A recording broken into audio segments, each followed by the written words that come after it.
Welcome back to our channel. Today I'm going to explain a movie called Raya and the Last Dragon. Get comfortable. This movie tells the story of a kingdom once inhabited by humans and dragons and how two teenage girls must unite to save the kingdom. The film begins 500 years ago in Kumandra, a peaceful town surrounded by dragons. Unfortunately, Droon, a plague, struck them, and when it passed through people, it sucked their life out and turned them to stone. The dragons tried to fight Droon but suffered the same plague, except for one, Sisudatu, who concentrated its powers on a gem. The gem successfully destroyed the plagues and healed everyone except the dragons. When the people of Kumandra realize the gem's power, they fight for it. Eventually, they divide each other while the gem is kept hidden. 500 years later, Raya sneaks into the cave that holds Sisu's gem and sees Chief Benja, who tries to stop her from getting into the inner circle that holds the gem, let alone touching it. They fight till she loses her weapon, but she touches the inner circle at least. Chief Benja, her father, is proud that Raya fought well, and they both bow to the gem. Chief Benja then includes Raya among the people that will protect the gem. Raya is excited about guarding the gem when she meets her father the next day. He tells her that the other lands are coming, so Raya is anxious about a war. However, the father asks what she knows about the lands. Tail is known for dirty fighting, Talon is known for fast fighters, Spine is known for huge warriors and axes, and Fong is known for angry assassins and cats. Raya lists weapons they need, but her father says they'll share a meal with them instead. He says that the other lands believe that Raya's land, Heart, is getting prosperity because of the gem. Chief Benja tells Raya of Kumandra he wants to reunite the lands before they tear each other apart. The lands arrive, and Chief Benja tells them about unification, but they disagree. Meanwhile, the Princess of Fong smiles at Raya but immediately frowns. Raya asks everyone to come to dine, and the Princess of Fong is released by her mother to go meet Raya.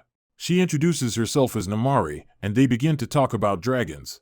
Namari shows Raya a map and explains that there's a myth that Sisu lives at the bottom of a river, but she needs to know which river it is. She then gives Raya her Sisu fan necklace, and Raya takes Namari to the cave where Sisu's gem is. They both fight, but Namari sends a fireworks signal to the rest of Fong to gather at the cave to get the gem. Soon, people from all lands are there, and Benja stops them from taking the gem before restating unity, but someone shoots him an arrow, and while he's down, they rush to get the gem, but it falls and breaks. Immediately the gem is broken, Droon returns, and Benja raises one of the pieces to stop Droon. When the lands realize there's power still in the gem, they rush for the remaining pieces and run away. Meanwhile, Raya struggles to get her dad up. He realizes that the plague is repulsive to water and tells Raya to lead everyone to the river. Benja cannot run again. She begs Raya to move to safety. She doesn't want to leave, but he tosses her into the river below the bridge and then turns into stone. 6 years later, Raya has journeyed to every river to find Sisu. She's at the last river in Tail and summons Sisu with a chant. Sisu forms from drops of water from the river and appears.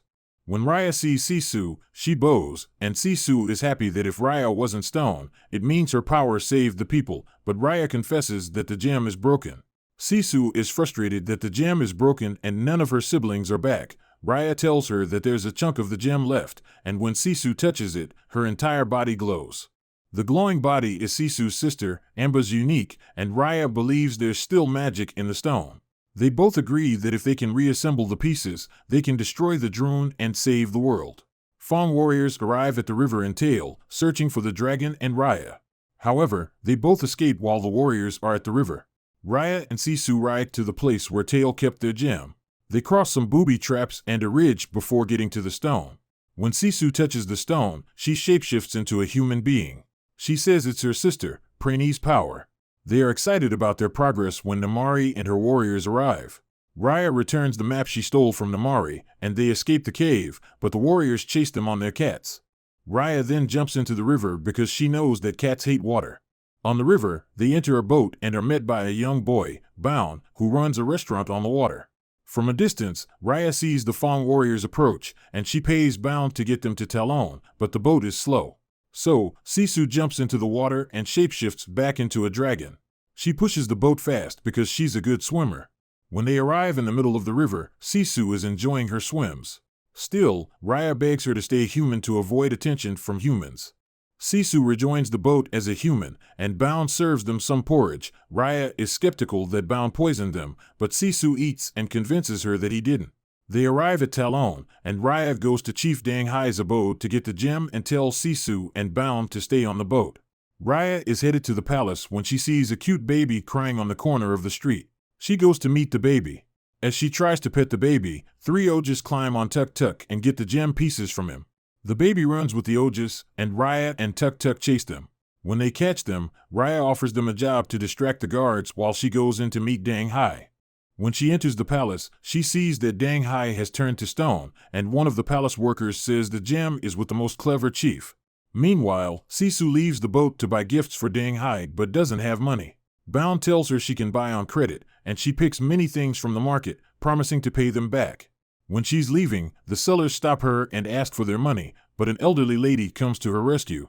Sisu introduces herself to the woman and says she's buying the gifts for Dang Hai.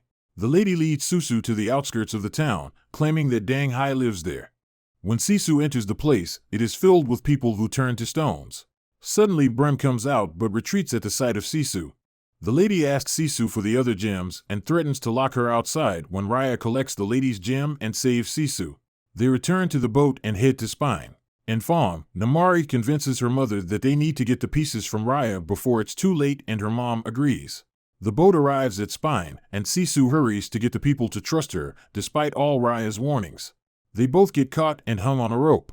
When they wake up, they see a man named Tong, who claims he likes the look of fear in people's eyes, but Sisu says he is rather lonely.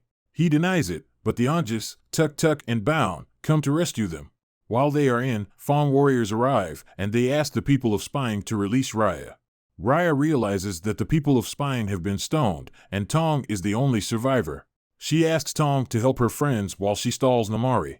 She and Namari fight, and Namari has beaten her down when Sisu scares all the Fawn warriors with fog. Everyone is shocked to know that Sisu is a dragon. On their way to Fawn, everyone in the boat offers to help Sisu and Raya fix the world, and Tong submits Spine's gem to Sisu.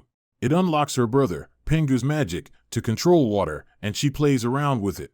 They begin to strategize on how to get the gem from Fawn. Bound comes up with a plan to steal it, while Sisu comes up with a plan to ask Namari for it, but they all refuse and pick Bound's instead.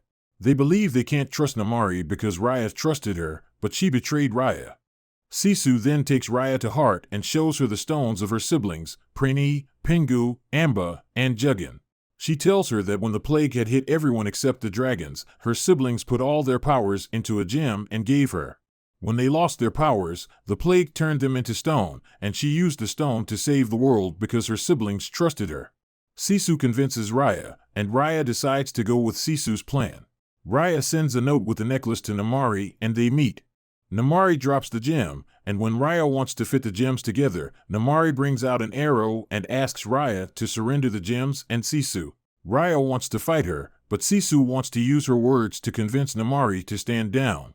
Namari is on the verge of shooting Sisu when Raya uses her sword to stop the arrow. It is too late as Sisu is hit and falls into the water. Soon, the rivers and waterfalls dry up because the last dragon is gone.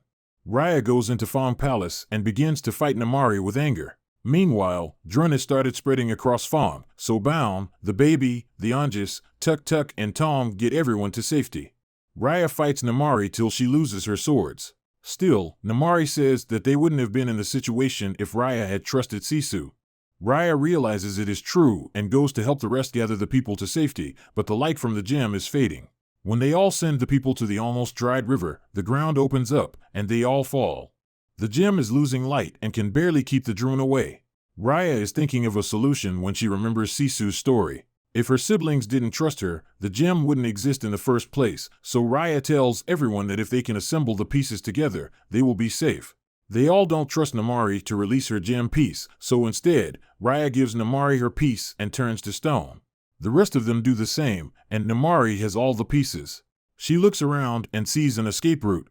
She begins to climb out but returns and assembles the pieces together. After fixing it, she drops it and is turned to stone. Shortly after, the gem regains its powers, and light spreads around the land causing rain to fall. The rain dissolves the stone, and everyone, including the dragons, is healed. The dragons wake Sisu up from the water, and she has the powers of her siblings combined. Sisu locates Raya and Tong, Noi, the Anjas, bound, Tuk Tuk. Namari then embraces Sisu. However, each of them returns to their family. Raya returns to her father and embraces him. Sisu arrives, and he bows to Sisu. She greets him and ushers everyone from the different lands in. Finally, Raya introduces him to Kumandra. That was all from the video. Thank you for watching and being part of our family. Just to let you know, we are posting videos every day for you. Please subscribe to give us more motivation, and you will not miss our daily video.